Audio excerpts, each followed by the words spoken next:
Rolling back with our next guest. We know her well as Coach Sonia, darling. So she broke it down with us last week how to really construct a speech and how to effectively connect with your audience. Coach Sonia is back with us. Hi, Coach. Thank you so much for having me back. I'm excited to be with the Connect family again.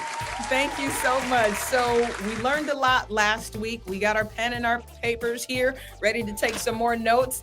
And you can really do all things to prepare.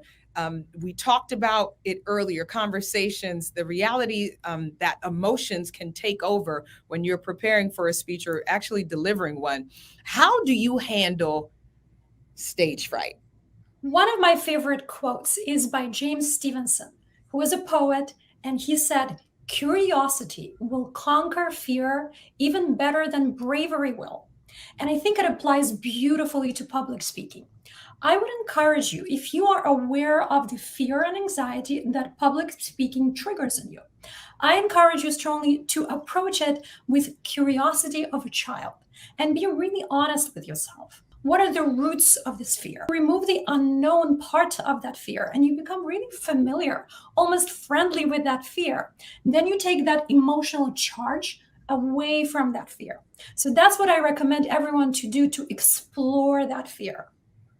I love this. Well, you speak about using your emotions in a productive way. And this sounds exactly what you're describing. And I love this concept. So can you explain a little bit more? What does this look like? Give us some practices. What can we use in those moments? We know a lot of good speakers, but if you think about a great speaker who was actually memorable and somebody who touched you, I bet you it will be somebody who not only made you think, but someone who made you feel something.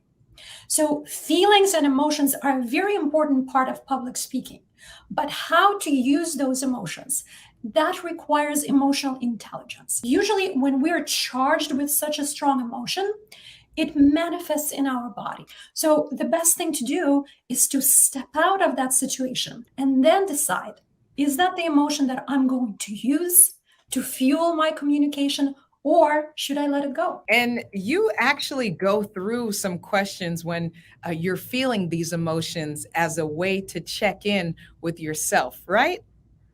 Absolutely. So there is an emotional intelligence formula to go through these emotions. And the first thing that you want to do is allow yourself to feel that emotion. I'm not saying to suppress it. I actually encourage you to express it. Just don't express it to other people in that moment, right? Sit with it. And to know whether to use it as a powerful fuel or not, you have to be connected with your purpose and your intention. I get really upset when I hear about instances of human trafficking and modern day slavery. Mm-hmm. And I've done a lot of work raising awareness and funds to stop and prevent human trafficking. So when I hear about children, women, men being abused and trapped as victims of this heinous crime, I get really emotionally charged. I get angry, I get upset by the injustice. So I sit with that emotion and I ask myself, what is this emotion?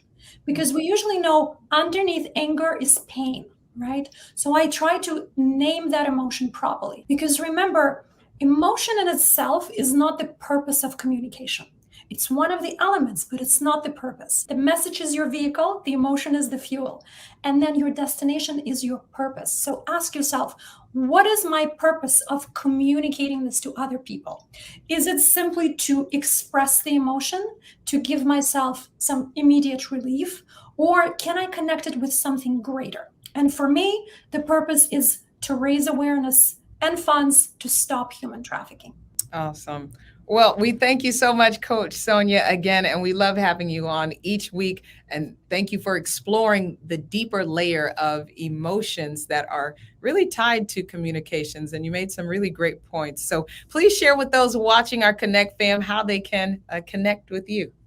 Oh, thank you so much, Stitches. I would love for people to connect with me because I believe that everybody has a potential to become a phenomenal communicator and speaker. I invite you to visit my website, soniaempower.com, and please sign up for a phenomenal course that I have for women speakers. It's called the Speaking Diva, and it starts on September 18th.